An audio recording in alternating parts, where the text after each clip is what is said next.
निस्वार्थी प्रेमाचा संबंध म्हणजे बापाचा आणि मुलीचा. मुलगी गरीबाची असो अथवा श्रीमंताची सर्व सहन करेल दौंड बाबा, पण बापाचा अपमान लेकीला सहन होत नाही. तिच्या बापाहून बोलू द्या सासरीन, मग अवतार पहा उभी राहते. बरं का सासूबाई, मोलमजुरी करणारा बाप आहे माझा, पण इज्जतदार आहे. सांगून ठेवते तुम्हाला, रॉकेल वतून पेटवा मला, पण खबरदार कधी माझ्या बापाचं नाव काढलं तर नाही सहन करत. मुलगी जन्मदात्याचा अपमान.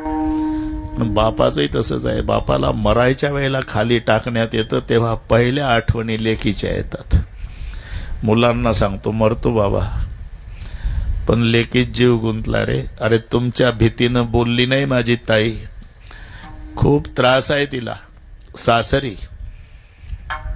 कोणीतरी जा माझ्या ताईला आणा, एक शब्द बोलू द्या आणि मग मरू द्या. हे निस्वार्थी प्रेमाचा संबंध म्हणजे मुलीचा आणि बापाचा आहे.